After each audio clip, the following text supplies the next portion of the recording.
আজ প্রবাসী জামাইকে নিয়ে রওনা হলাম চাঁদপুরের উদ্দেশ্যে, যেখানে ইলিশের বাড়ি চাঁদপুর। তো আজ যাচ্ছি আমার মেয়ে এবং আমার জামাই এবং আমি। আমার আগে আমার মা বাবা সবাই ওনারা চলে গেছে। তো পুরো এই চাঁদপুরের ভ্রমণটা কোথায় কোথায় গেলাম এবং কি কি করলাম এবং কত কত জায়গায় ঘুরলাম সমস্ত কিছুই, এমনকি চাঁদপুরের ঘাটের পর্যন্ত ভিডিও আপনাদেরকে দিব। এই তো ফার্স্ট ডেতে আমরা চলে আসি আমার মামার অফিসে। এটা হচ্ছে জেলা পরিষদ চাঁদপুর। তো আমার মামা একজন প্রশাসনিক কর্মকর্তা, ওনার নাম হচ্ছে শেখ মহিউদ্দিন রাসেল। তো জেলা পরিষদ চাঁদপুর, এবং উনি প্লাস ল কমপ্লিট করেছে, উনি একজন উকিলও।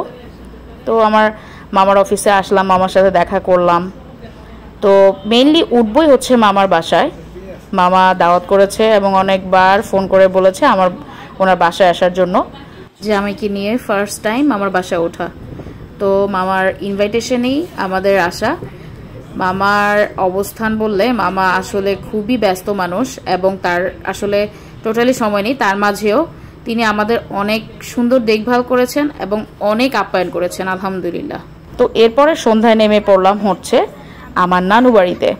তো নানু বাড়িতে এত পরিমাণ আম ধরেছিল, আমগুলো আমার খুবই দেখতে ভালো লাগছিল, তাই একটু হালকা পাতলা ফুটেজ নিয়ে আসলাম। এখানে খুবই মজা করলাম, আর জামাইকে পেয়ে তো সবাই খুশি, নানু শাশুড়িরা সবাই মিলে খুব মজা করলো, অনেক কিছু খাওয়ালো।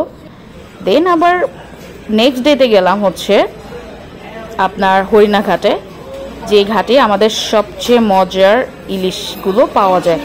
যদিও আমি চাঁদপুরের মেয়ে, বাট বড় হয়েছি ঢাকাতেই, কিন্তু আমার চোখে যতবারে আমি চাঁদপুরে এসেছি এত বড় ইলিশ আমার চোখে কখনো ধরা পড়েনি। আমি ফার্স্ট টাইম এবার ঘাটে এসে এত বড় ইলিশ মাছ দেখতে পাবো, এটাও একটা ভাগ্যের বিষয়। 3-4টা মাছে 8,000-10,000 টাকা, কি সুন্দর বিল এসেছে। এখানে দর কষাকষি চলছে, সবাই নিচ্ছে, আমরাও দাঁড়িয়ে দেখছিলাম। তো আমার হাজব্যান্ড তো চিটংয়ের, তো ও ফার্স্ট টাইম ঘাটে এসে চাঁদপুর ইলিশ দেখে খুবই অবাক। তারপর চলে এসেছি চাঁদপুরের আরেকটি বিখ্যাত জায়গায়, যার নাম হচ্ছে 1 মিনিট মিষ্টান্ন ভান্ডার।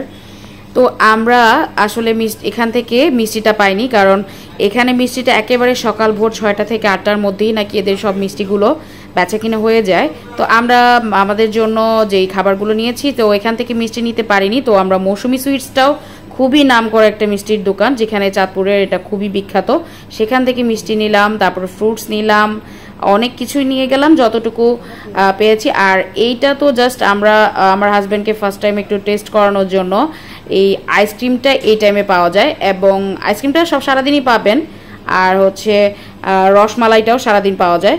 দেন এখান থেকে আমি রসমালাই নিয়ে গিয়েছিলাম, আর হচ্ছে আমরা সবাই, আমি, আমার মেয়ে আর আমার হাজব্যান্ড বসে এখানে আমরা আইসক্রিমটা ট্রাই করলাম। তো নেক্সট ডেতে আমরা ঢাকাতে ব্যাক করছি, ঢাকাতে চলে যাচ্ছি। অনেক দিন বেড়ানো হলো, এর মাঝে ঘোরাঘুরি হলো, অনেক কিছুই হলো, প্লাস আবার অনেক জার্নি করেছিলাম, রেস্ট নেওয়া হয়নি, একটু রেস্টও নিলাম মাঝে কয়েকদিন। যে 3-4 দিন ছিলাম খুব মজা হলো, আর অনেক দিন পর একত্রিত হলাম মামির সাথে, আর বিশেষ করে প্রথম হাজব্যান্ডকে নিয়ে, বাচ্চাকে নিয়ে খুব ভালো লাগলো, সবাই খুব এনজয় করলো, এবং কেউই আমাদেরকে আসলে আসতে দিতে চায়নি, বাধ্যতামূলক আসতে হয়েছে। আমার ভাই, আমার মা বাবা আবার আমাদের সাথেই আছে, আমার ভাই তুইটা বাসায় আবার একা। তো সব মিলিয়ে আসলে বেশি দিন থাকিনি, বাসায় চলে এসেছি। এই তো আমাদের লঞ্চ ছেড়ে দিয়েছে, আর ঢাকার উদ্দেশ্যে রওনা দিলাম। রাত হয়ে গেছে, তো কী করবো, পুরান ঢাকা দিয়ে তো যেতে হবে। তো পুরান ঢাকা হয়ে খাওয়া দাওয়া করে দেন বাসার উদ্দেশ্যে রওনা দিব। সেই প্রতীক্ষায় আমরা হানিফ বিরিয়ানিতে চলে আসলাম। এর আগে আমি অনেকবার ট্রাই করেছি হাজির বিরিয়ানি, বাট আজকে ট্রাই করব হচ্ছে হানিফ বিরিয়ানি।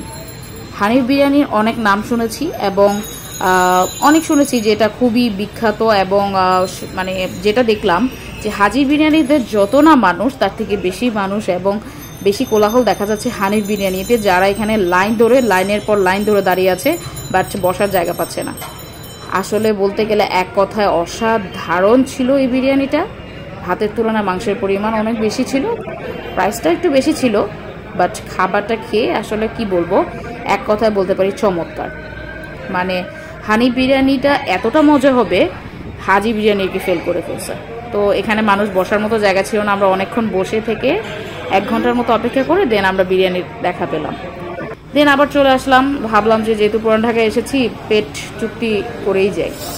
তো দ্বিতীয়বার গেলাম হচ্ছে বোখারি একটা রেস্টুরেন্টে। এখানে হচ্ছে আপনার মানে পুরান ঢাকার ওই যে চিকেন, তারপর হচ্ছে এখানে টমেটো, তারপরে আলু ফ্রাইটাই করে একটা ক্যাপসিকাম দিয়ে একটা ফ্রাই করে, দেন পরোটা সাথে একটা সয়া সস, তারপরে এই যে একটা আচার থাকে।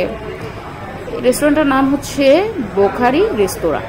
তো এখানে কি কি পাওয়া যায় সব চার্ট এখানে দেওয়া ছিল, বাট আসলে সত্যি কথা বলতে এত মজার বিরিয়ানি খেয়ে এসে এটা আসলে আমার মানে রুচিতে লাগছিল না। তো আমরা পার্সেল করে বাসায় নিয়ে চলে আসি। এইবার চাঁদপুরে গিয়ে একেবারে চাঁদপুর থেকে আসতে ইচ্ছে হচ্ছিল না, খুবই মিস করছি চাঁদপুরকে, এবং মিনি কক্সবাজার অনেকগুলো জায়গা এখনো ভ্রমণ করা হয়নি। ইনশাল্লাহ নেক্সট টাইম আবার যাব চাঁদপুরে খুব মজা করতে।